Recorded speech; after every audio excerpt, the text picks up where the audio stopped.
제가 깜빡 말씀 못 드렸는데요. 6월달 재정 결산서가 이렇게 나와 있습니다. 자, 교재실에 제가 걸어놓을 테니까 여러분 확인하시고 기도해 주십시오.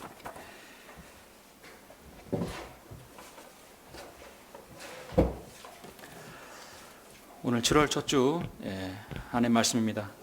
우리 다 같이 마태복음 23장 13절부터 15절입니다. 제가 오늘 말씀은 33절까지 말씀을 전하도록 합니다. 본문이 길기 때문에 핵심적인 부분 마태복음 23장 13절부터 15절까지 말씀입니다. 이 본문을 가지고 설교를 한 적은 없었던 것 같아요. 우리 주님께서 공생에 사역하시면서 가장 신랄하게 강력하게 경고하시며 권면하는 말씀입니다. 13절, 14절, 15절 제가 봉독해 올리겠습니다. 그러나 이선자인 서기관들과 바리새인들아 너희에게 화가 있으리라. 이는 너희가 사람들에게 천국을 닫아버려서 너희 자신도 들어가지 않고 들어가려고 하는 사람들도 들어가지 못하게 하기 때문이라.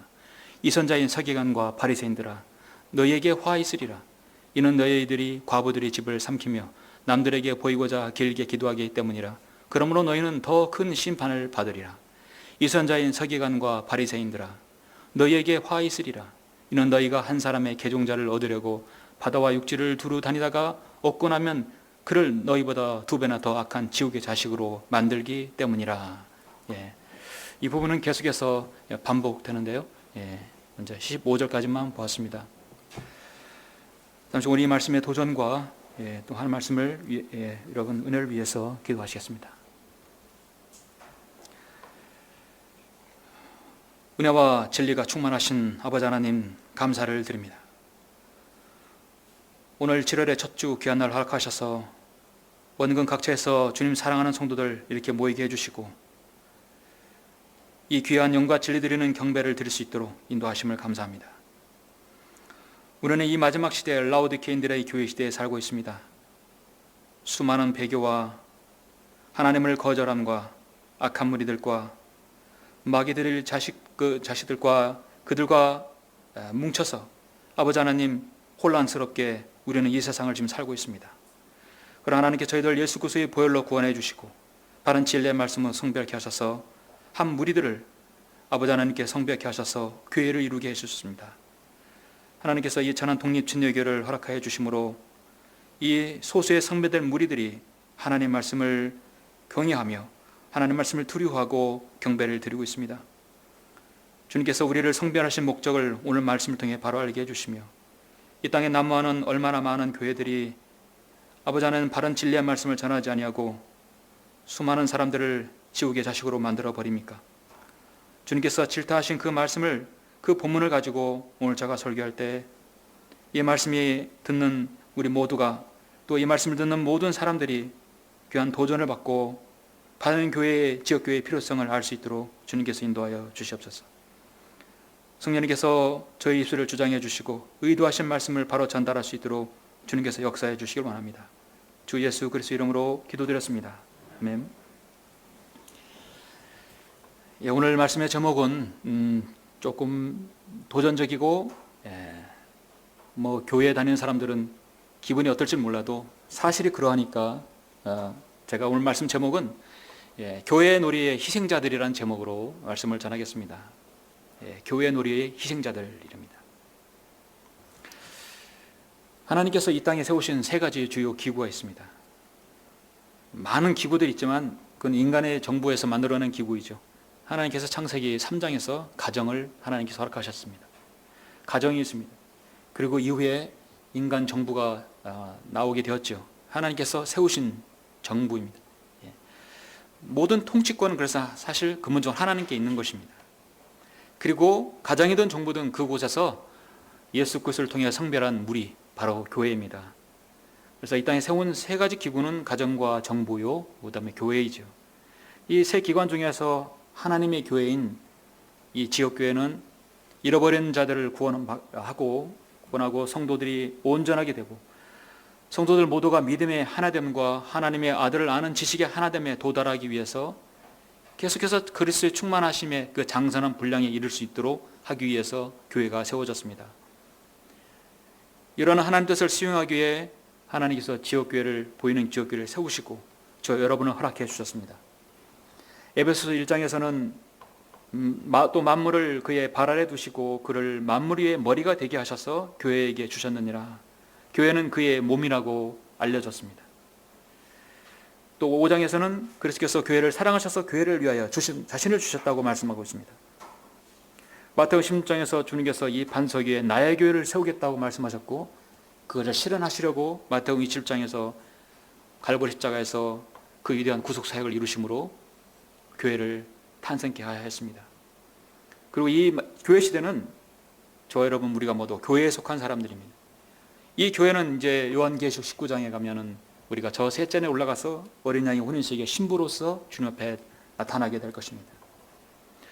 여러분 아시는 바대로 교회는 크게 두 가지입니다. 눈에 보이는 우리가 지역교회가 있습니다. 그리고 눈에 보이지 않는 지역교회가 있어요. 눈에 보이지 않는 그리스도의 몸이 있습니다. 이 보이지 않는 그리스도의 몸인 교회는 성경에서 많이 제시하고 있지는 않아요. 대표적으로 에베소서 1장 23절에 보면 교회는 그의 몸이니 만물 안에 모든 것을 채우시는 분의 충만이니라. 또 에베소 5장에 보면 남편들아 너희는 자기 아내를 사랑하되 그리스도께서 교회를 사랑하셔서 교회를 내어 자신을 주신 것 같이 하라. 이 교회는 그리스도의 몸, 보이지 않는 것입니다. 그런 대다수의 사도 바울의 서신서에 나오는 교회는 바로 지역교회, 조직체입니다. 지역교회를 말씀하는 것이죠. 그 지역교회 안에는 성도가 있고 그 다음에 때로는 구원받지 못한 사람도 들어올 수 있지만 그 사람조차도 구원을 받아야 한다는 것이죠. 그래서 교회라고 한다면 100% 순성을 가지고 계속해서 끊임없이 계속해서 탈바꿈을 하는 성병적인 탈바꿈이라고 할 것 같죠. 구원받지 못한 사람이 구원받고 진리 지식에 이르지 못한 사람이 계속적으로 양육을 받아서 성장하는 그런 교회의 모습을 보여야 합니다. 지금 여러분들이 이곳에 성별하기 전에 과거에 있었던 교회들은 각기 다르죠. 저 같은 경우는 오랜 기간 장로교회에 있었습니다. 오랜 기간 여러분이 각자의 어떤 교파에 있어서 믿음 생활을 했었을 것입니다. 과거를 돌이켜 보면 여러분은 정말 성경에서 말씀하시는 교회, 정말 하나님께서 사랑하시는 교회, 정말 주님께서 기뻐하시는 그런 교회가 있는 것인가? 그럼 나는 정말 그런 교회를 다니고 있는가? 여러분이 지금 몸담고 있는 이 교회는 정말 주님께서 사랑하시는 교회입니까? 정말 그런 성도들 가운데 내가 있는 것인가? 여러분 그렇게 생각하십니까? 지금 여러분이 처해진 상황에서 최상으로 지역교회에서 여러분 감사함으로 섬기고 있음을 저는 알고 있습니다. 사도 바울을 비롯해서 있는 모든 신약교회 성도들, 모든 지역교회 목자들, 모두 그들은 사역의 가치를 알고 자신의 생을 들였던 사람들입니다. 교회가 하나 탄생하려면 성도들이 모여서 교회가 만들어지는 게 아니거든요. 근데 오늘날 많은 사람들이 착각하는 것 중에 하나가 사람들이 모이면 교회가 만들어지는 거고 있어요. 사실 그게 아니에요. 그 모임에 인도자가 있어야 돼요. 그 모임을 영적으로 이끌고 말씀의 꼴을 주는 사람이 있지 않으면 교회는 만들어질 수 없어요. 그렇게 했을 때 그 성도를 따르는 무리, 하나님께서 위임한 영적 지도자, 그 목자를 통해서 말씀이 들어가는 거예요. 그런데 그 모임에서 물론 목자가 나올 수 있죠. 어쨌든 간에 사람이 모이지 않으면 교회가 탄생할 수 없습니다. 지역교회가 만들어질 수 없습니다. 그렇게 했을 때 교회가 복음을 전하고 향상된 진리의 지식을 전파하고 가르치고 또 재림을 가르치고 교회를 운영하게 됩니다. 누군가가 하나님으로부터 쓰임받고 있다는 증거가 무엇입니까? 어떤 교회가 하나님께로부터 잘 쓰임받고 하나님께서 기뻐하시는 교회일까요? 수고가 있는 교회입니다. 사랑이 있는 교회입니다. 각고의 수고와 고난의 사역으로 인해서 성도들이 유익을 얻는다고 한다면 그 사역은 일단은 성공적인 사역이 아니라 신실한 사역일 것입니다. 그러니까 여러분이 섬김으로 인해서 나로 인해서 한 사람이 구원받고 나로 인해서 진리가 누구에게 들어간다고 한다면 여러분은 정말 사역의 가치를 알고 있는 분들입니다. 누군가가 제가 잘못하고 있을 때 성경적으로 그런 것을 그리고 어긋지게 잘못하고 있다는 것을 하고 있을 때 권면한다면 저는 기꺼이 무엇든 권면이든 받아들입니다. 성경적으로 그것이 제가 잘못했을 때는 좀 받아들이죠. 예. 그래서 늘 하나님 말씀을 배우려는 자세가 우리 모두에게 필요한 것입니다. 그러나 여러분 지금 세상을 보면 어떻습니까? 지금 한국교회 교인들이 무엇인가를 지금 알게 되었어요. 과거에 여러분 장사하신 분은 아시겠습니다. 저도 장사 사업을 해봐서 알아요. 이 사업하는 사람들이 가장 중요한 것은 특히 장사하는 사람들이 중요한 원가거든요. 원가는 절대로 고객에게 공개되어서는 안 돼요. 그거는 불문율이 그러죠. 유통 과정은 절대 사업하는 사람이 중요한 거거든요. 그래서 연말에 원가는 아버지도 안 알려준다고 하는 말이 있습니다. 그것을 알게 되면 장사를 쉽게 할 수가 없어요. 과거에 교인들이 소금만 사러 왔고 한국교회 교인들이 그냥 무작정 목사님 말씀이면 따르고 했었지만 지금은 이제 이 성향과 트렌드가 많이 바뀌었어요. 손 안에 컴퓨터를 모두 다 들고 다니는 이 스마트폰 시대가 돼가지고 사람들이 다 한마디로 소비자들이 빠끔이가 됐어요. 어디가 뭐가 싸게 하고 최저가를 알고 있는 거예요. 그래서 구매를 합니다. 한국교회 교인들도 지금 서서히 무엇인가 잘못되어 가고 있다는 걸 알고 있습니다. 교회 교인들이 하나 둘씩 지금 떠나가고 있는 상황이에요. 그 교인들이 지금 세상으로 돌아가는 게 아니에요. 세상으로 가고 있는 것이 아니라 교회에 식상하고 실증을 느끼게 되는 사람들이 점점 어디로 가냐면 사이버 공간으로 가고 있다는 것을 알게 됩니다. 사이버 공간으로 자신들의 입맛에 맞는 설교와 강의를 듣기 위해서 컴퓨터나 사이버 공간으로 가고 있다. 손 안에 스마트폰이 되어 있기 때문에 어떤 강의나 설교든 시간만 허락하면 들을 수 있어요. 누워서 앉아서 사무실에서 제 시간과 공간 제약을 받지 않아요. 예를 들어서 유튜브 같은 경우입니다. 이 전 세상에서 구글의 유튜브는 모든 콘텐츠를 다 삼키는 블랙홀이에요. 우리나라 아무리 어떤 콘텐츠를 만들고 해도 구글의 유튜브를 이 동영상 콘텐츠를 능가할 수 있는 거 없습니다.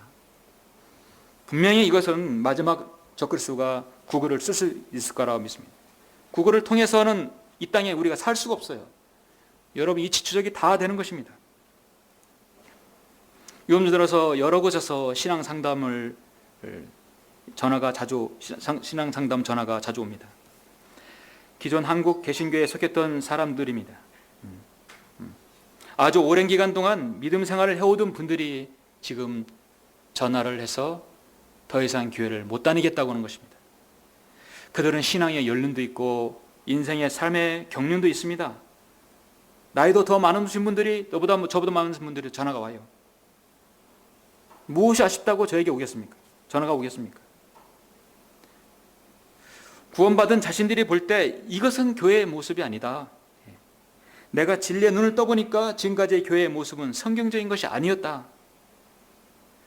저는 그러한 것을 볼 때 참으로 이 사역의 가치를 느끼게 됩니다. 한 사람이라도 사역을 통해서 진리의 눈을 뜨게 된다면 이 사역은 주님 앞에 신실한 사역이 아닌가. 한 혼이 천하보다 귀하다고 하지 않았습니까? 많은 사람들이 지금 한국교회는 개혁이 되어야 한다고 말합니다. 거듭나야 된다, 개혁해야 된다고 합니다. 근데 제가 볼 때는 자금의 한국교회를 보면 한국교회가 아니라 한국의 목회자들이 개혁의 대상이에요.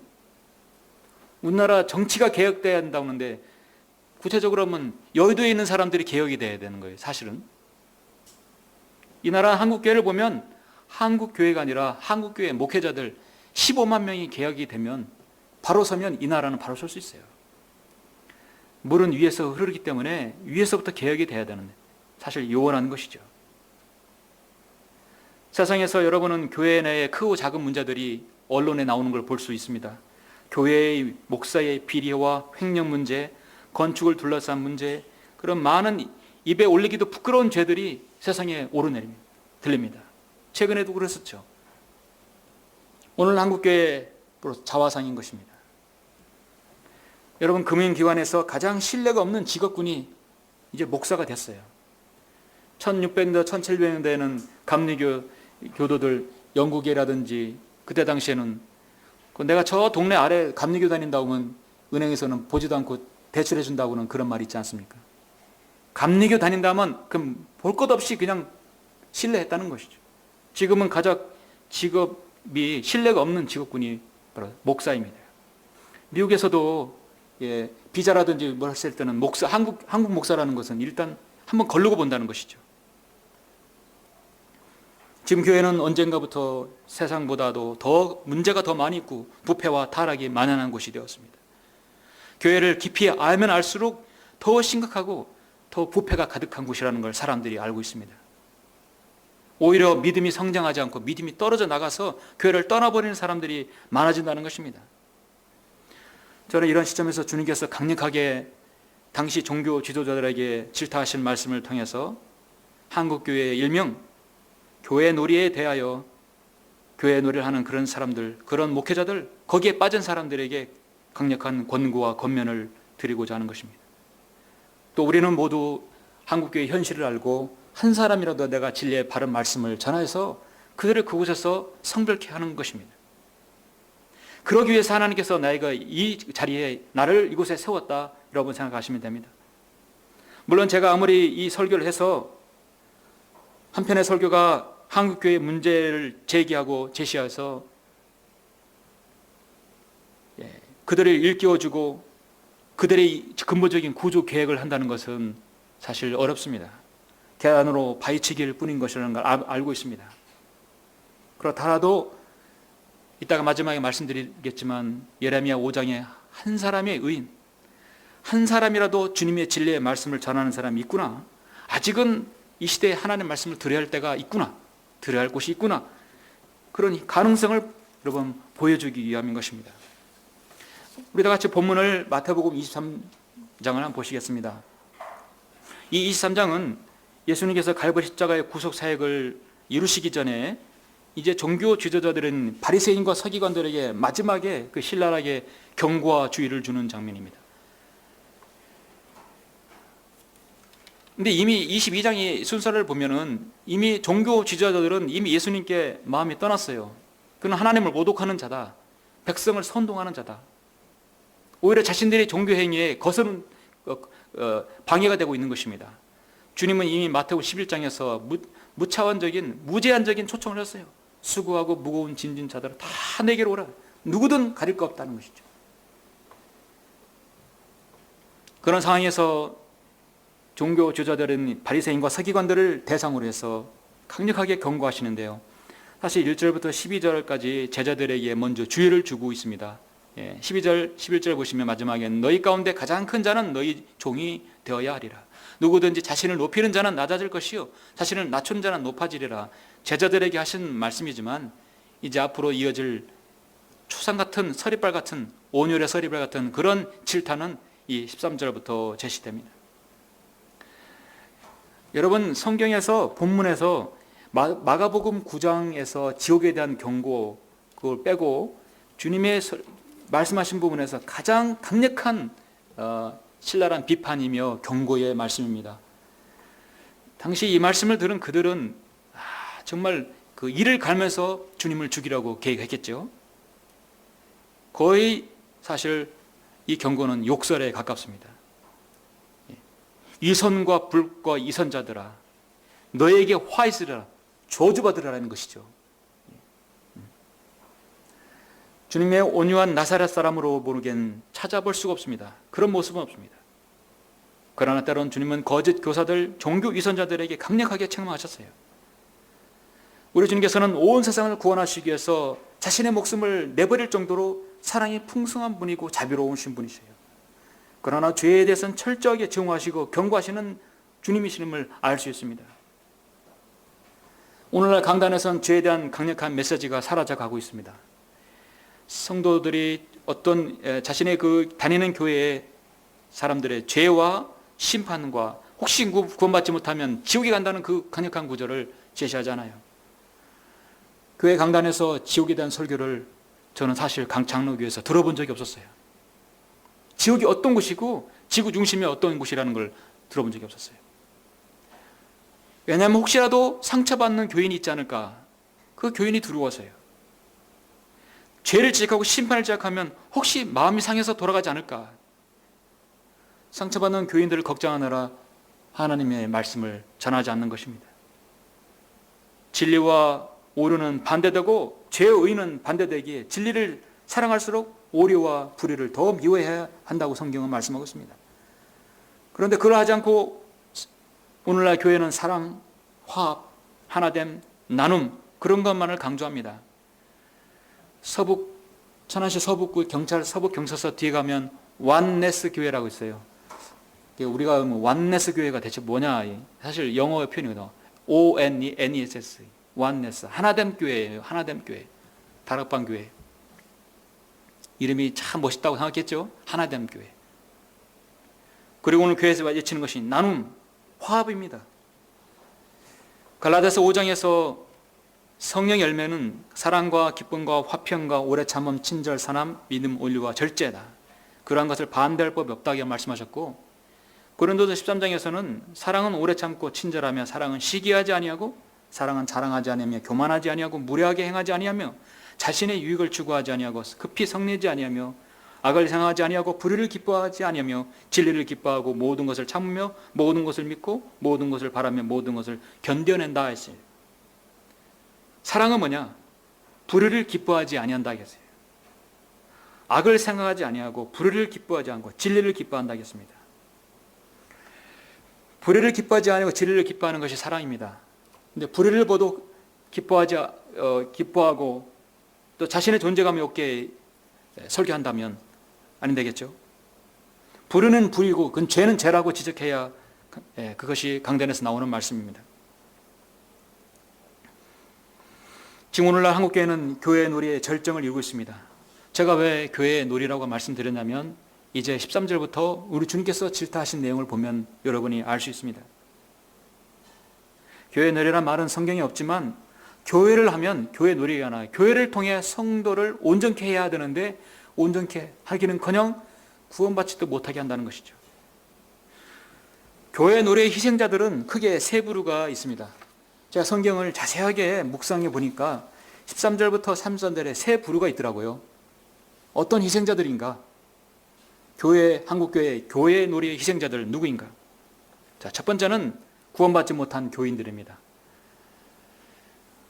누군가가 물을 때 거기 교인 몇 명쯤 돼요? 물을 때 저는 가장 식상해요.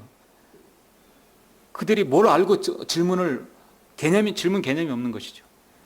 저한테 교인들이 몇 명이냐고 물으면 저는 우리 교회 성도가 몇 명이다. 그렇게 답변을 합니다. 근데 성도와 교인은 구별돼야 돼요. 교인은 교회에 다니는 사람이에요. 교회에 다니는 사람이. 학교에 가는 사람은 두 가지 부류가 있어요.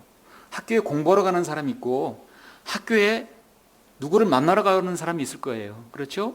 학교에 가서 공부하는 사람은 학생이에요.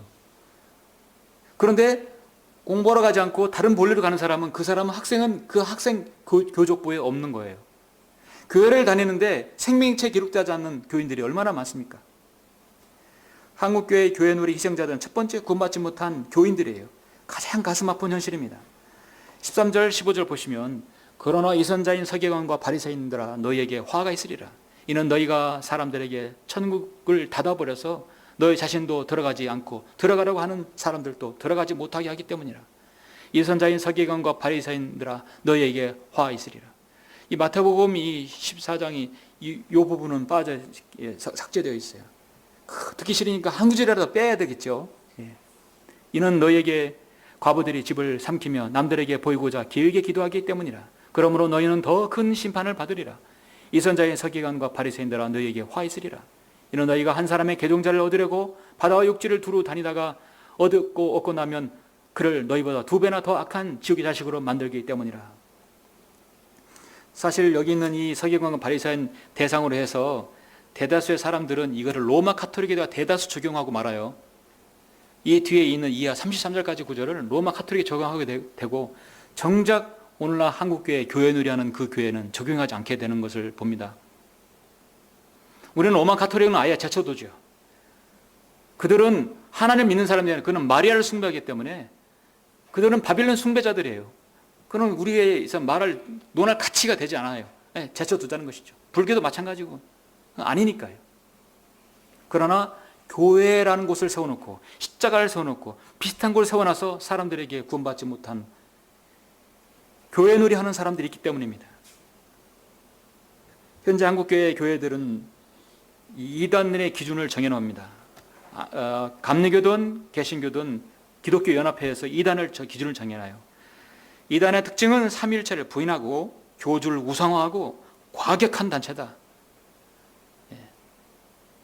상당히 돈과 연관되어 있다. 여자와 연관되어 있다. 뭐 이런 걸 해가지고 딱 해서 틀을 잡아놓습니다. 거기에는 구원파 있고, 구원파도 여러 가지죠. 신천지가 있고, 안상홍 하나님의 교회가 있고, 통일교, 김기동, 귀신론, JMS 정명석 등 여러 가지를 띄워놓고 사이비 이동정파라고 딱 못을 박아놓고 들어오면 딱 아웃이라고 해놓습니다. 자, 그렇게 하면 그 교회는 그러면 하나님께 세우신 교회인가? 우리는 삼위일체를 부인하지 않고 교주가 없습니다. 과격하지 않습니다. 우리는 사랑을 외칩니다. 그러면 그 교회가 하나님이 세운 교회인가? 그러나 문제는 기존 교회 놀이를 하면서 수많은 사람들을 지옥의 자식으로 만들어 버린다는 것입니다.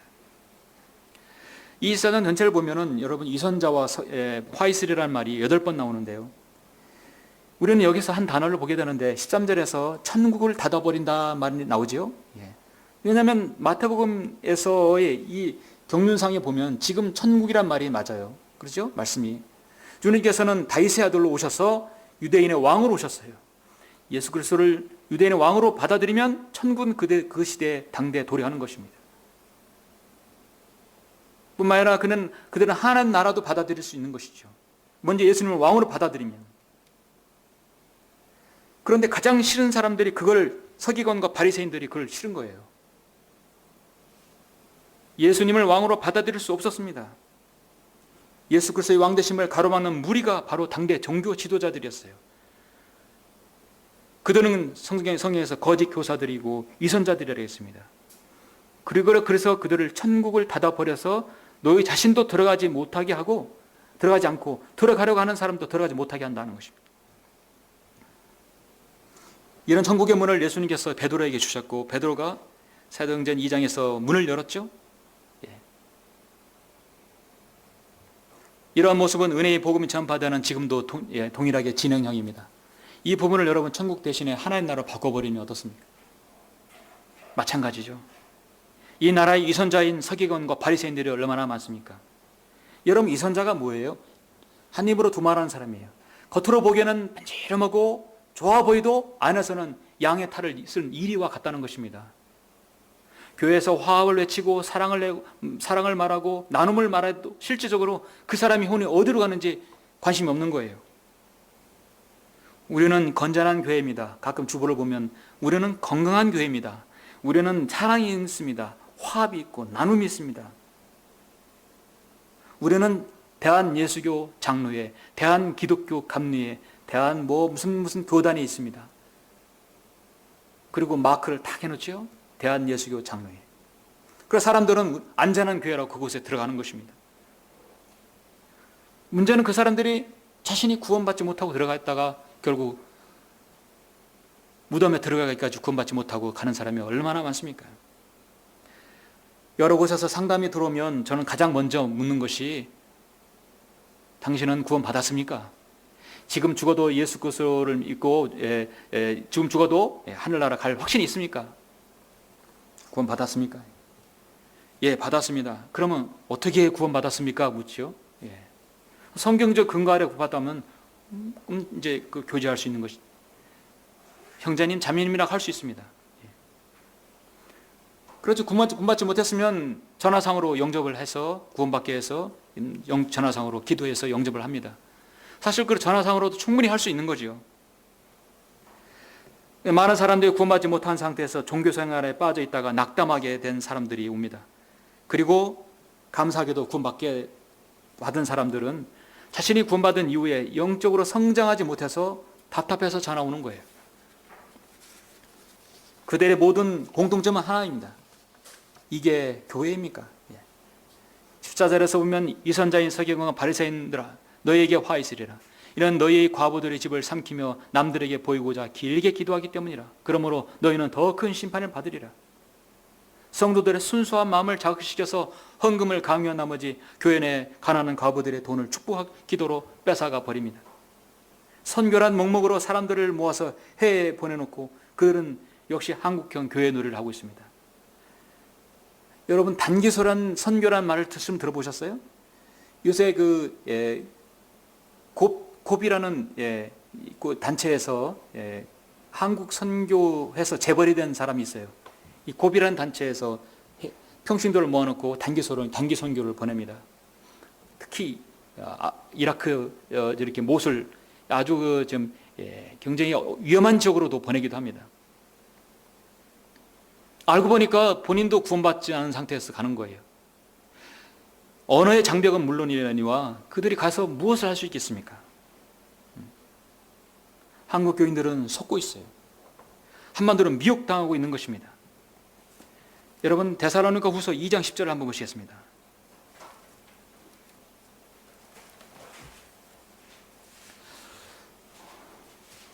여러분, 선교사가 진짜인지 가짜인지 단순히 구별하는 방법 하나 있어요. 선교사를 해외에서 선교사 왔다고 하면은 한국에 선교사들 있겠죠. 몰몬교 선교사들 말고요. 너 어디서 왔냐 물어보면 어느 나라에서 어디서 왔다고 하겠죠. 어디에서 보내서 왔느냐 물어보세요. 나는 어디 선교단체에서 왔다 무조건 100% 가짜입니다. 항상 홈처치가 있어요. 나는 어느 교회에서 보내서 왔다. 선교 이전에 교회예요. 하나님께 세우신 기관, 그 교회에서 보내서 선교가 이루어지고 거기서 교육이 이루어지고, 미국이 첫 번째 세운 건 하나님의 거기서 교회를 세웠고 교회 안에서 학교를 세운 거예요. 하버드, 옥스퍼드가 다 거기서 교회에서 나온 것입니다. 먼저 교회에서 나왔다고 해야 돼. 그러나 어떤 선교 단체에서 나왔다고 하면 그거는 가짜인 것입니다. 데살로니가후서 2장 10절에 보면 멸망하는 자들 안에 있는 모든 불의의 속임수로 오는 것이니 이는 그들이 진리의 사랑을 받아들이지 아니하여 구원을 받지 못하였기 때문이라. 불의의 속임수로 와서 진리의 사랑을 받아들이지 아니했어요. 이 말과 즉시 연계될 말씀은 요한일서 4장 1절에 볼 수 있는데 제가 봉독해 올리겠습니다. 사랑하는 자들아, 모든 영을 다 믿지 말고 그 영들이 하나님께 속하였는지 시험하라. 이는 많은 거짓 선지자들이 세상에 나왔습니다. 하나님의 영을 너희가 이렇게 알지니 예수 그리스도께서 육신으로 오신 것을 시인하는 모든 영은 하나님께 속한 것이요 예수 그리스도께서 육신으로 오신 것을 시인하지 아니하는 모든 영은 하나님께 속한 것이 아니니 이것이 곧 적그리스도의 영이니라. 그것이 오리라는 것을 너희가 들었으나 지금 그것이 이미 세상에 있느니라. 당시에 AD 90년에 세상에 있다면 지금도 여전히 있습니다. 사람들은 속고 있습니다. 미혹됩니다. 교회를 다녀도 구원받지 못하는 가장 큰 이유는 사역자가 성경을 제대로 가르치지 않아서 그런데요. 왜냐하면 이 성경은 양날의 칼입니다. 양날의 칼이에요. 때로는 여러분, 어린 아이가 만지게 되면 손은 망신창이가 될 수 있는 거예요.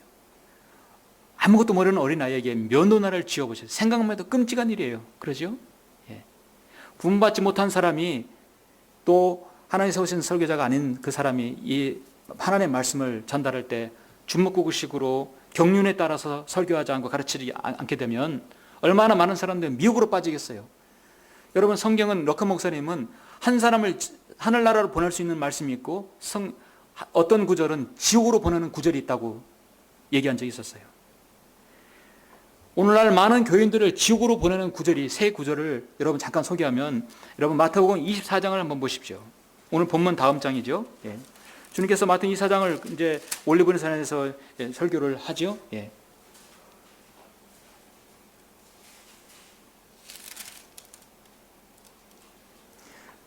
24장 설교는 이 말씀은요, 여러분 오늘날 교회 시대에 해당하는 말씀이 아니라 우리가 올라간 다음에 이 땅에 있을 7년 대환란 때 해당하는 말씀입니다. 그렇기 때문에 이거는 지금 우리에게 적용시켜서는 안 돼요. 영적 적용 가능할지라도 교리적으로 적용해서는 안 되는 것입니다. 왜냐하면 13절에 보시면 그러나 끝까지 견디는 자는 구원을 받으리라. 사실 저도 교회 다닐 때 가장 해결하지 못한 문제였어요. 대체 끝까지 어떻게 견뎌야 되느냐. 이 끝은 개인의 인생의 끝이 아니라 시대의 끝입니다. 대환란의 끝이에요. 그런데 이 개인의 인생의 끝으로 만들어 버리니까 이거를 자기가 죽을 때까지 견뎌야 된다는 것이에요. 뭘 어떻게 견뎌야 하느냐. 그러므로 감리교회가 이 말씀에 빠져 있어서 끝까지 견뎌야 하기 때문에 무엇을 해야 한다는 거예요.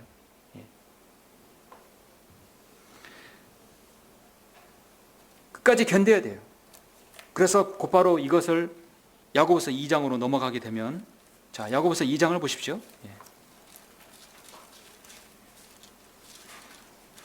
오늘날 장로교에서 감리교에서 야고보서 2장의 이 문제를 해결하면 그들을 지옥으로, 교인들을 지옥으로 보내지 않을 수 있습니다. 근데 이 부분은 거의 함부로 쉽게 다룰 수 있는 구절이 아니라고 그렇겠죠. 요한계시록은 더 그렇습니다.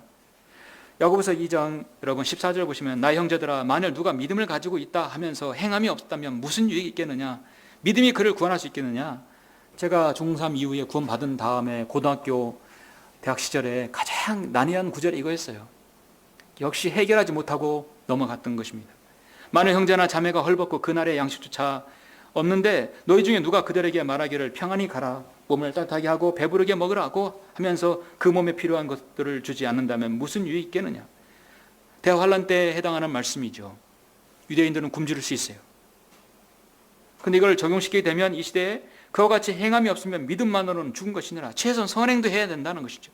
그러면 어떤 사람이 말하기를 내게는 믿음이 있으나 내게는 행함이 있으니 행함이 없는 내 믿음을 내게 보이라. 그러면 내가 행함으로 내 믿음을 내게 보이리라 하리라. 20절에 오함된 사람아, 행함이 없는 믿음은 죽은 것인 줄 내가 알고자 하느냐. 그 이후에 26절까지 5절까지 말씀하고 있죠. 행함으로써 의롭게 되지 아니하느냐. 누가? 아브라함이. 그리고 작년 랍도 그렇게 되지 않았냐. 무엇인가 해야 한다는 것이죠. 심지어 무엇을 해야 하느냐. 사도행전 2장에서 심지어 여러분 세례까지 받아야 한다는 것이죠. 우리는 침례로 되어 있지만 개혁성경에 세례로 되어 있잖아요. 사도행전 2장 38절에서 베드로가 그들에게 말하기를, 답변하기를, 회개하라. 그리고 죄들을 사함 받은 것으로 인하여 너희 각자는 예수 그리스도의 이름으로 침례를 받으라. 그리하면 너희가 성령의 선물을 받으리라. 세례를 받으라 나오겠죠. 세례를 받으라. 그러면 성령을 선물로 받으리라. 여기에 함정이 있어요. 어떤 함정이냐면 주의 이름으로, 아버지와 아들과 성령의 이름으로 침례를 받는 말이 세례가 아니라 주의 예수 그리스도 이름으로 침례를 받으라 나온 거죠. 이건 유대인에게 지금 명령하는 것입니다. 너희가 거절한 예수 그리스도를 지금이라도 회개하고 받아들이라.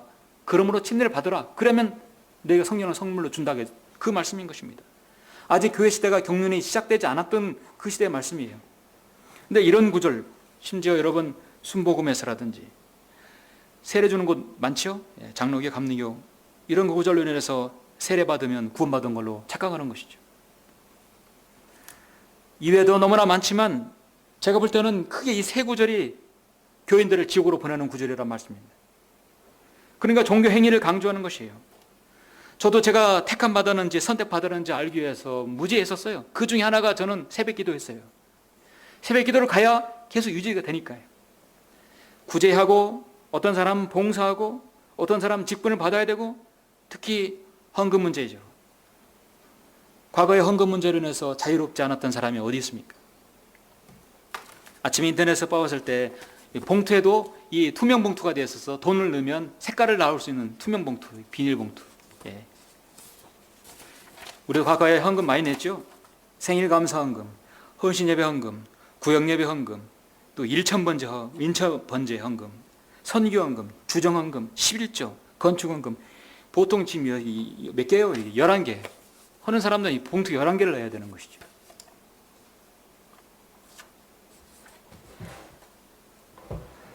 사람들은 미혹되어서 자신의 선행과 헌금과 구제로 구원을 유지할 수 있다고 생각하는 것입니다. 결국 그런 사람들이 결국 이 땅에 생을 달리했을 때 어디에 갔겠습니까? 자신의 믿음으로 한 번도 예수 그리스도를 구세주로 믿는 것을 고백하지 않았던 사람들이 죽게 되었다면 그 많은 교인들 지금 어디 갔을까요? 여러분이 알고 있는 사람들 많았겠죠? 누구를 여러분 탓해야 합니까? 바로 위선자인 서기관과 바리새인, 오늘날 교회 놀이하는 목사들입니다. 심지어 자신도 구원받지 못한 그 목사들이에요.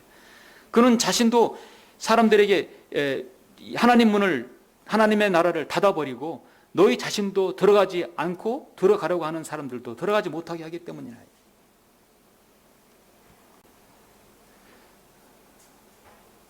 두 번째는 한국교회 교회놀이 희생자들은 누구입니까?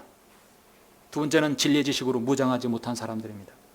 한마디로 구원은 받았지만 명철이 없는 사람들이에요. 저와 여러분, 우리는 오시기 전에 다 예수 그리스도를 통해 구원받고 온 사람들이에요. 정말 하나님의 은혜죠. 그 가운데서도 하나님께서 여러분 은혜 주셔가지고 예수님을 통해서 구원받고 오신 분들이, 구원은 받아서 진리의 지식을 이래야 되는데 누가 알려줘야 말이죠.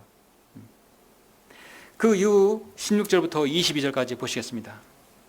너희 눈먼 안내자들아, 너희에게 화 있으리라. 유독 22절까지 보면 주님께서 강조하신 것이 눈먼 안내자들이라 나와요. 너희 눈먼 안내자들아, 너희에게 화 있으리라.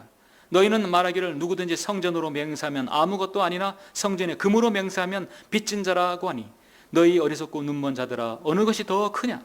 금이나 금을 거룩하게 하는 성전이냐? 또 누구든지 제단으로 맹세하면 아무것도 아니라 그 위에 있는 제물로 맹세하면 죄가 있느니라고 하니, 너희 어리석고 눈먼 자들아, 어느 것이 더 크냐? 제물이나 제물을 거룩하게 하는 이 제단이냐? 그러므로 제단으로 맹세하는 자는 제단과 그 위에 있는 모든 것으로 맹세하는 것이요, 성전으로 맹세하는 자는 성전과 그 안에 거하시는 분으로 맹세하는 것이요, 또 하늘로 맹세하는 자는 하나님의 보좌와 또 그 위에 앉아 계신 분으로 맹세하는 것이니라. 자, 이 말씀이 요즘은 뭐냐면, 중요한 것은요, 여러분 핵심적인 것만 보시면 됩니다. 17절 19절인데 너희 어리석고 눈먼 자들아, 어느 것이 더 크냐? 19절, 너희 어리석고 눈먼 자들아, 어느 것이 더 크냐? 여러분, 성전이 큽니까? 성전의 그 벽에 붙은 금이 더 큰 것이 중요한 것입니까? 당시에는요, 예수님께서 아직 십자가의 구속사를 이루시기 전이니까 성전은 하나님의 거룩한 성전이 되는 거예요. 우리 성전은 어디죠? 이게 성전이 아니라 이거 우리 성전이잖아요. 당시에는 아직까지 성전이 그곳이에요. 그 성전이 중요한 거예요. 거기에 붙은 금이 중요한 게 아니라, 그 바빌론들은, 그 군사들은 이스라엘을 점령했을 때 성전의 벽에 금을 다 뜯어간 거예요. 히스기야 왕이 그걸 자랑했거든요. 하나님께서는 그걸 그대로 다 뜯어가겠어요. 성전에는 모든 금그릇 다 가져가겠어요. 종교 지도자들은 지금 성전보다 더 관심 있는 건 거기에 금이에요. 제단이 더 관심 있는 게 아니라 제단에 있는 제물이 더 관심 있다는 거예요. 무엇이 더 중요합니까? 충청도 말로 무엇이 중요한디? 무엇이 중요한디? 무엇이 중요합니까? 옛말에 여러분 제사보다 제밥에 더 관심 있다는 말 들어보셨죠? 여기 있는 종교 지도자들은 눈먼 안내자들이에요. 그 어떤 그 하나님께 드리는 제사, 하나 드리는 경배, 그 제단보다도 많은 사람들이 올려놓은 그 제물에, 그 제밥에, 거기에 제물에 더 관심을 두고 있다는 것입니다. 상식적으로도 분별할 수 없는 그들의 마음의 탐심이 가득했던 것을 볼 수 있습니다. 그래서 마태복음 15장 14절을 보면 주님께서 뭐라고 그들에게 했냐면, 그들은 소경이 되어 소경을 인도하는 자들이라 했어요.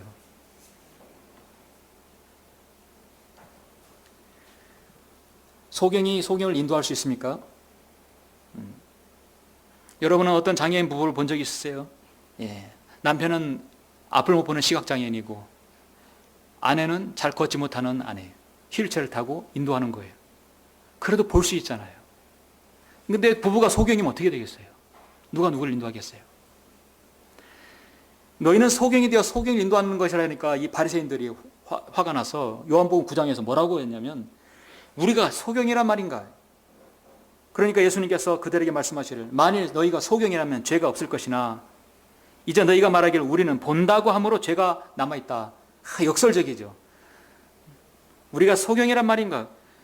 소경이라면 차라리 보지 못하기 때문에 어떤 게 재물인지 모르겠죠. 그러나 그들은 볼 수 있기 때문에 탐욕을 생기는 거예요. 보는 것부터 탐욕이 생기기 때문입니다. 오늘날 한국교회 대형 교회들은 대다수가 그들의 혼이 구원받았는지 관심이 없습니다. 크게 멀티 비전으로 해가지고 막 크게 그들의 심적으로, 그다음에 어떤 정신적, 그다음에 육체적으로 마음들을 자극해서 그 엄청난 그 음악 소리, 그 화려한 그건 배경음악, 그런 배경으로 해서 그들의 마음을 흔들리게 합니다. 그리고 그들에게 사랑과 화합을 강조합니다. 예수 그리스도의 보혈로 구원받았는지 그들은 그걸 묻지 않습니다. 사람들의 머릿수가 곧 교회의 재정이라고 생각하는 것입니다. 설사 구원받았다 하더라도 그들에게 평생 헌신을 강요해서 물질을 착취하고 있습니다.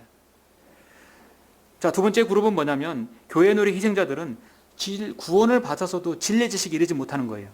구원받은 것까지는 가능하지만 그 이외에 분별을 할 수가 없어요. 여러분 사무엘상 2장 한번 보시겠습니까?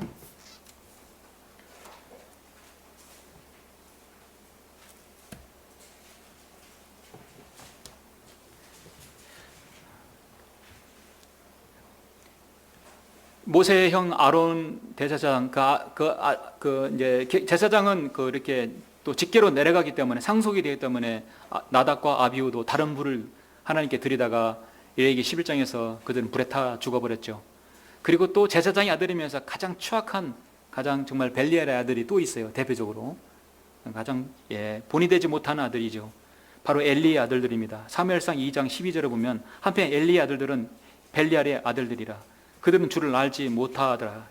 그 제사장들이 백성에게 행하는 관습이 이러하니 어떤 사람이 희생제를 드리면 고기가 삶아지는 동안 제사장의 종이 3살 갈고리를 손에 들고 와서 그것을 남비나 들통 큰 솥이나 솥 안으로 찔러 넣어 갈고리에 걸려 나오는 것은 모두 제사장이 자기 것으로 취하더라. 그들이 실로에서 그곳에 온 모든 이스라엘인들에게 그렇게 행하더라.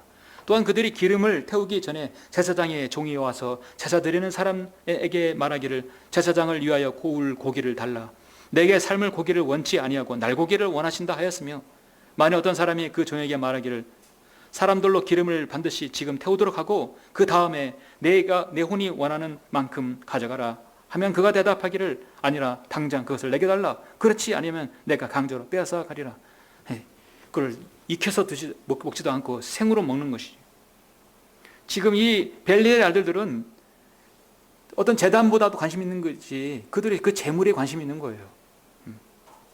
그러므로 이 젊은이들이 죄가 주 앞에 심히 컸으니 이는 그들이 주께 드리는 재물을 멸시함이라. 심지어 22절에 보면 회중의 성만문에 모인 여인들과 동침까지 했다는 것이에요. 간음까지 벌였다는 것이죠. 마귀 자식이죠. 제사장이라 할지라도 그의 관심은 그게 아니에요. 성전이 아니라 성전에 붙은 금이고 제단이 아니라 재물에 관심이 있는 것입니다. 교회에 사람이 오면 좋은 이유가 무엇입니까? 한 사람이라도 진리의 지식이 이르는구나. 한 사람도 진리의 말씀을 받는구나. 한 사람이라도 영이 흡족하고 기쁜 생활을 할 수 있는 거구나. 그것이 목자의 관심이고 목자의 기쁨이죠. 그렇죠? 이 땅에 60년, 40년, 50년 동안 잘 살아도 그만, 못 살아도 그만, 잘 먹어도 그만, 못 먹어도 그만 아닙니까?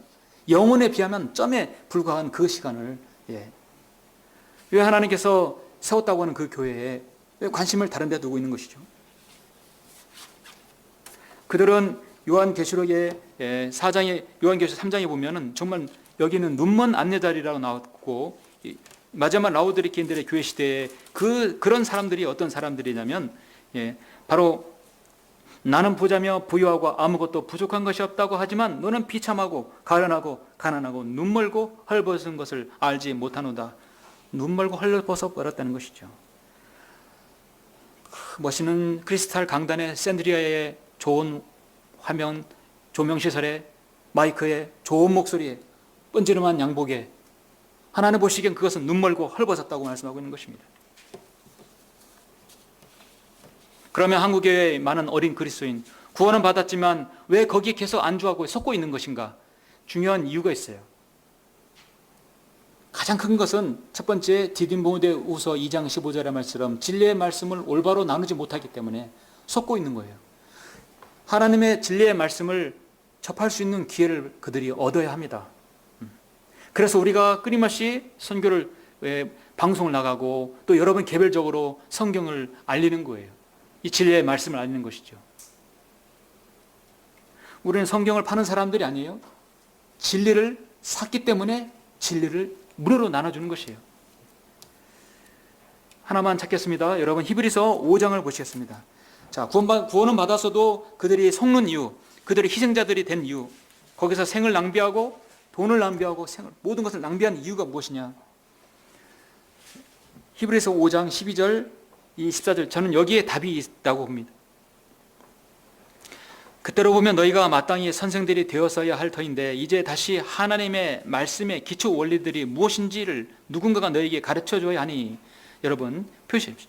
하나님의 말씀의 기초 원리, 당신은 어떻게 해서 거듭났고 영원한 보장이 있고 영혼 몸이 어떻게 되고 당신은 어떻게 기도해야 되고 주님 어떻게 오셨고 주님께서 오시면 당신은 어디에 가고 지시해야 한다는 것이죠. 기초 원리를 누군가 가르쳐줘야 되는데 가르치지 못하는 거예요. 왜냐하면 그들은 눈먼 소경들이 있기 때문에. 젖이 필요한 사람들이지 단단한 음식이 필요한 사람들이 되지 못하는도다. 젖을 사용하는 자는 누구나 의의 말씀에 능숙하지 못하나니 이는 그가 아이이기 때문이라. 한국교회 교인들은 구원받아서도요, 성도라 할지라도 아직 어린 아이예요. 하나님의 말씀의 기초 원리를 가르쳐줄 사람이 없어요. 그러니까 식상하니까 늘 여기는 어떤가 유튜브를 보고 다른 걸 보는 거예요. 그러다 진리를 접할 수 있는 거예요. 여러분들도 그러셨잖아요. 그렇죠? 단단한 음식은 장성한 사람들의 것이니 그들은 그 말씀을 사용함으로 감각들을 단련하여 선악을 분별하는 사람들이라. 여러분, 선악을 분별하는 사람들이 뭐냐? 한마디로 명철이 있다는 거예요. 명철이 있는 것은 선악을 분별할 수 있습니다. 이 나라에 바른 말씀이 일찍이 왔고 김정승이 기조한 신학교회가 일찍이 최소한 50년 전만 빨리 왔어도 세워졌어도 우리나라 한국전쟁 이후에 조용기가 시작한 순복음 55년 전에 그때 조용기가 시작하지 않고 바른 말씀이 세워졌다고 한다면 이 나라는 세계 최부강국가 좋은 나라가 됐을 것이에요. 교회가 바로 하지 않기 때문에 정치가 바로 서지 못하고 나라가 바로 못 서지 못하는 것입니다. 그들의 양심까지 화이맞아 버렸기 때문입니다. 지난 50년 동안에 이 나라 교인들의 열정과 그 많은 돈들, 그 많은 사람들, 그 세월, 이거 50년만 제대로 썼어도 저는 이 민족의 복음화가 거의 다 됐다고 생각합니다. 어디서 우리가 구원의 복음을 전하면 어디 교회 가야 됩니까? 그럼 저 대전에 어디 가라고, 어디 저 서산에 한번 가라고. 다 지역마다 교회가 있었을 것이에요. 최소한 200개만 있어도 그 먼 데서 오실 필요 없는 것입니다. 한국교회 교회놀이 희생자들이 아직도 그 교회놀이에 들어있는 것입니다. 한국교회 교회놀이 희생자들은 누구입니까? 또 다른 부류가 있어요. 세 번째입니다. 성경을 믿고 있지만 실행하지 못하는 사람들입니다. 이제 바른 성경을 알고 분별이 있지만 그걸 머리로만 알고 가슴으로 와서 손으로 나가지 않는 것이죠. 실행하지 못하는 사람들입니다. 23절부터 31절까지의 말씀입니다. 이선자인 서기관과 바리새인들아 너희에게 화 있으리라. 이는 너희가 박하와 아니스와 커민의 11조는 바치면서 율법의 공의와 자비와 믿음의 더 중요한 것을 빠뜨렸기 때문이라. 너희는 이것들도 마땅히 행하고 또 저것들도 저버리지 말아야 하리라. 너희 눈만 안내자들아 너희가 하루살이는 걸러내고 낙탄을 삼키는도다. 이선자인 서기관과 바리새인들아 너희에게 화 있으리라. 이는 너희가 잔과 접시의 겉은 깨끗하나 속은 약탈과 방탕으로 가득 차 있기 때문이라. 너 눈먼 바리새인과 바리새인아 잔과 접시 안의 안을 먼저 깨끗하게 하라. 그러면 그 것도 깨끗하게 되리라. 이선자인 서기관과 바리새인아, 아주 대놓고 얘기하시죠. 말씀하시죠. 너희에게 화 있으리라. 이는 너희가 회칠한 무덤과 같음이라. 그것들은 실로 겉으로는 아름답게 보이나 안에는 죽은 사람의 뼈와 모든 더러운 것으로 가득 차 있도다. 이와 같이 너희도 겉으로는 사람들에게 의롭게 보이나 속에는 이선과 불법으로 가득 차 있도다.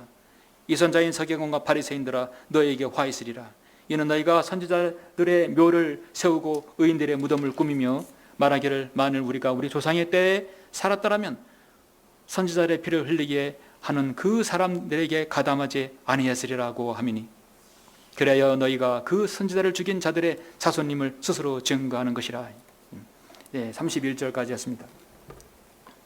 여러분 앞에 나오는 이 23절에 보면 이 박하와 아니스와 커민, 조미료, 이 커민은 한마디로 이 조미료입니다. 향료예요. 음식을 만들 때 쓰는 향료입니다. 우리가 이제 음식 만들 때 향료 쓰죠. 박하, 아니스, 커민 이런 것들입니다. 한마디로 먹는 거에 관심 있는 것이죠. 그런데 이 서기관과 바리새인들은 박하와 아니스와 커민의 11조는 바치면서 율법과 공의와 자비와 믿음에 더 중요한 것은 빠뜨렸다는 것이죠. 사실은 바리새인과 서기관들의 율법과 하나님 말씀의 공의에 대해서는 더 관심이 있어야 되는데 거기에 관심이 없고 먹는 것에, 자신의 몸에 챙기는 것에 관심이 있다는 것입니다. 여전히 주님께서는 그것을 위선자라고 말씀하고 있어요. 이 사절에 보면 낙타와 같은, 여러분 낙타가 커요? 하루살이 커요? 하루살이는 작은 문제입니다. 낙타는 중요한 문제예요. 큰 것이에요. 이 사절에 보시면 눈먼 안야자들아 너희가 하루살이는 걸러내고 낙타는 삼키는구나.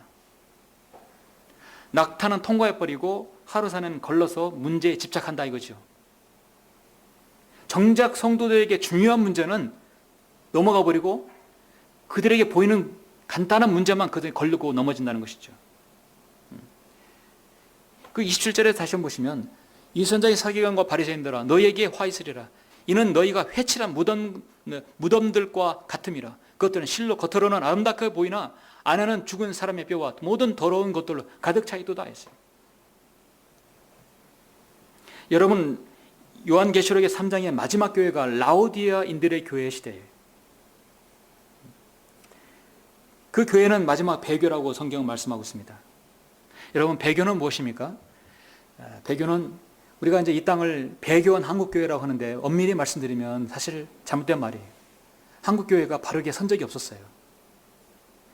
바른 믿음과 신앙에서 돌아서 버린 걸 배교라 하거든요. 저는 사람들이 교회에서 분리돼서 동찬한 독립침례교회 됐다고 해서 우리 교회를 배교한 교회라고 하게 되면 그거는 저는 인정할 수가 없습니다. 제가 공식적으로 제가 들어본 적이 없었기 때문에, 왜냐하면 바른 신앙에서 우리가 돌아선 적이 없어요. 성경도 신앙도 믿음도 실행도 마찬가지입니다. 그런데 이걸 돌아서 버린 것이 배교입니다. 한국교회는 진로로 바르게 선 적이 없었기 때문에 배교한 교회가 아니라 그냥 쉽게 말해서 오늘 말씀처럼 그냥 교회 놀이 했다고 하는 것입니다. 왜냐하면 자신들이 하나님 나라에 들어가지도 못하고 들어가는 걸 막는 것이에요. 라오디아인들의 교회 시대는 성경대로 믿는다고 하는 교회의 배교를 말씀하는 것이라고 저는 믿습니다. 이 마지막 시대는 그거예요. 그러므로 그 대상이 바로 우리의 바른 말씀, 바른 실행이 되어져야 합니다. 바른 말씀만 있어서는 안 되는 거예요. 그러면 혹시 우리도 돌아설 수가 있는 것이에요. 우리는 정정히 아주 매우 주의해야 합니다. 이렇게 공동묘지를 여러분 지나가다가 어디 이렇게 보신 적 있어요? 멀리서 공동묘지를 보면요 공원 같아요. 이렇게 그 석회설을 뿌려놔가지고 아주 아름다운 지금 가보고 싶은 쉬고 싶은 공원 같이 보입니다. 근데 가면은 공동묘지예요. 여러분 이때는 여기는 공동묘지 얼마나 그렇겠어요. 가까이 보면 대충 묻어놓고 뼈들도 나오겠죠. 지저분한 거 나오겠죠. 여러분은 풍요 속의 빈곤이라는 말을 들어보셨습니까?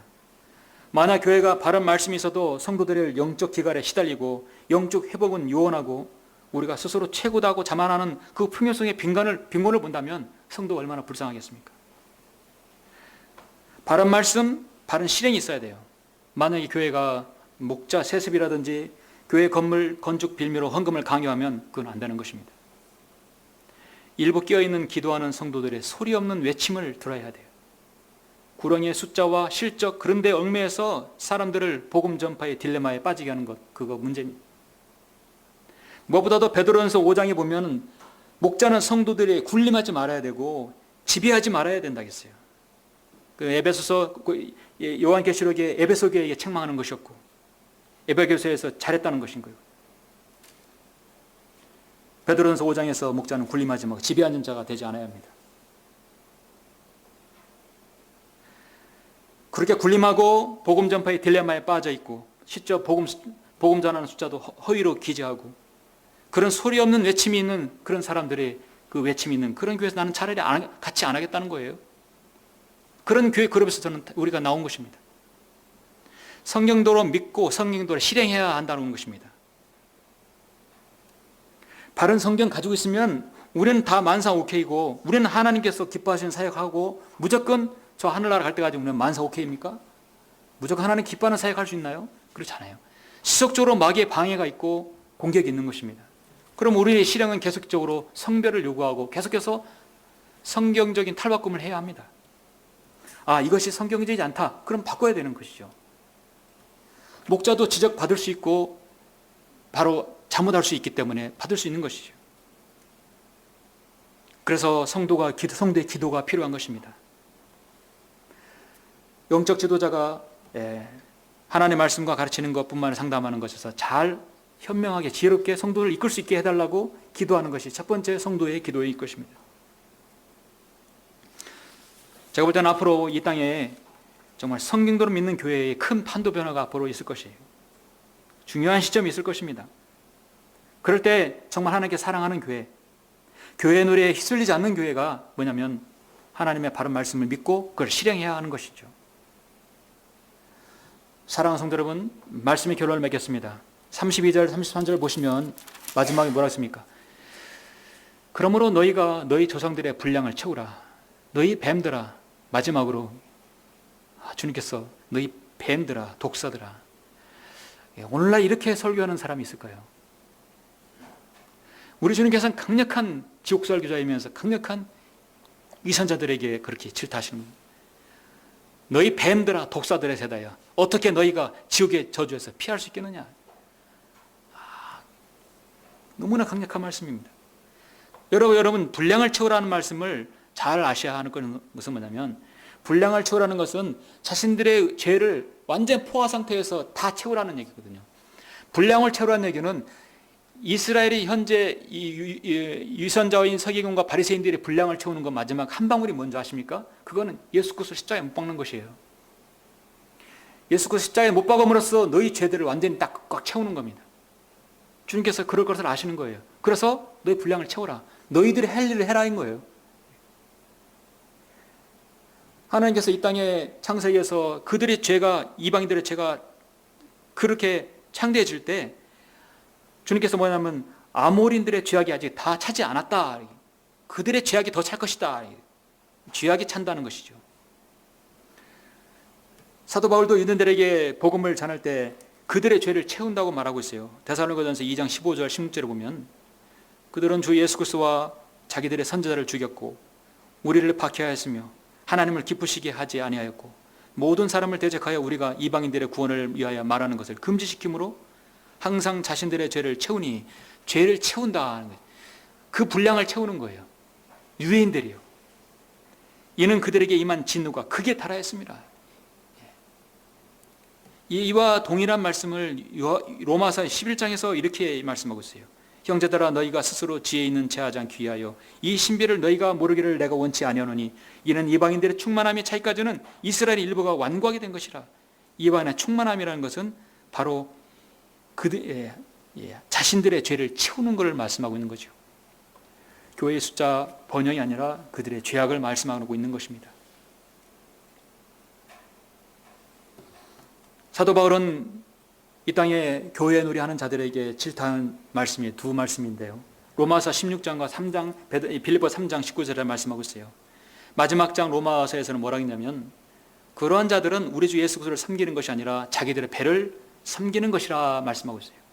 정중한 말과 그럴듯한 언변으로 순전한 사람들의 마음을 미혹하느니라.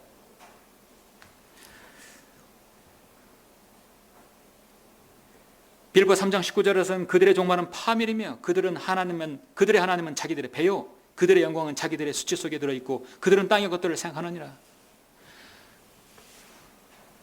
최근 어떤 전화 온 상담한 그 성도로부터는 과거에 목사님은 검은 승용차에 골프채를 다 늘 싣고 다녔다고 하더라고요. 검은 승용차에 골프채 싣고 다닐 정도면 그들의 사례비와 그들의 운영하는 비용이 얼마나 되겠습니까?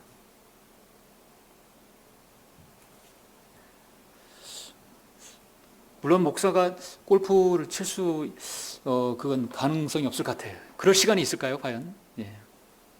낚시할 시간도 없는데 힘들어요.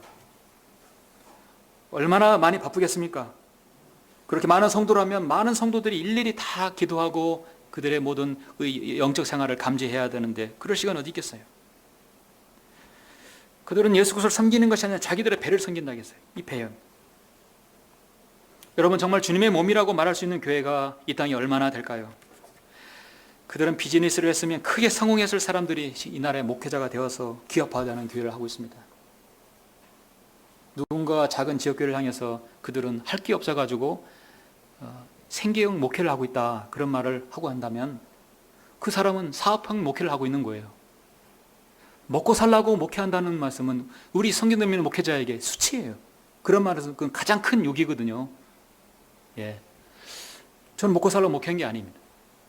그게 아니라도 먹고 살 수 있는데요. 그렇죠? 제가 생계형 목회면 그 말하는 당사자는 사업형 목회예요. 자기 말을 듣지 않는 사람을 세우고 1인 독재 체제가 되는 그런 교회는 하나님께서 그건 교회 놀이라고 하는 것이에요. 결국 다시 카톨릭화 되어가는 개신교회들 모두가 교회 놀이입니다. 교회 놀이의 희생자들이 우리 주위에 얼마나 많습니까? 마지막으로 제가 예레미야 5장 1절을 제가 읽고 마치겠습니다. 여러분, 예레미야 5장 1절입니다. 여러분, 창세기에서 소돔과 고모라를 멸할 때 아브라함이 제발 멸하지 말아달라고 50명, 40명, 20명, 10명까지 줄였어요. 근데 오냐, 좋다, 10명이면 내가 멸하지 않겠다 했는데 거기서 아브라함이 딱 끝쳤어. 근데 사실 아브라함이 더 청정을 했어야 돼요. 하나님, 이번에만 제발 화내지 마세요. 한 분만 더 하겠습니다. 10명까지 했어요. 하나님께서는 계속 낮출 수 있었어요. 러커 목사님은 여기서 아브라함은 더 흥정해서 5명, 1명까지 더 줄여야 되는데 왜 거기서 멈췄냐 이거죠. 그런데 예레미야는 그걸 알았어요. 예레미야는 5장 1절에서 보시면, 우리 다 같이 예레미야 5장 1절. 너희는 예루살렘의 거리를 여기저기 달려서 이제 보고 알며 거기에 넓은 곳에서 찾으라. 만일 너희가 한 사람이라도 찾을 수 있다면 공의를 행하고 진리를 구하는 누군가가 있다면 내가 그 성읍을 용서하리라. 여러분, 이 마지막 시대의 배교입니다. 그런데 많은 교회들이 교회 놀이하고 있기 때문에 배교를 몰라요. 자신이 바로 선 적이 없었기 때문에. 그러나 우리는 매우 조심해야 돼요. 그러나 여기 있는 한 사람, 여러분 각자의 처소에서 여러분 한 사람 한 사람이 자신이 진리를 믿고 그걸 믿고 따르고 실행한다면 우리는 요한계시록 3장의 라오디게인들 시대, 거기서 우리는 예외일 수 있는 것입니다. 그 사람들에게 하나님께서 마지막으로 기회를 주고 마지막으로 최소한의 하나님 말씀이 퍼져갈 수 있는 번영을 주신다고 저는 주실 거라고 믿습니다. 바로 그 한 사람이 저가 되고 여러분이 되어야 할 것입니다. 그들이 말하기를 주께서 살아계실거니와 할지라도 진실로 그들은 거짓되이 맹세하는도다. 이스라엘은 그렇게 하지 않았어요. 그 한 사람이 없어서. 그래서 그 잿더미 위에서 예레미야는 그렇게 울면서 지금 외치지 않습니까? 이 마지막 시대에 저와 여러분이 그 한 사람이 되어서 진리를 외치고 아직까지 교회 놀이의 희생자들에게 그 빠진 그들을 우리가 구출해야 될 것입니다. 기도하시겠습니다.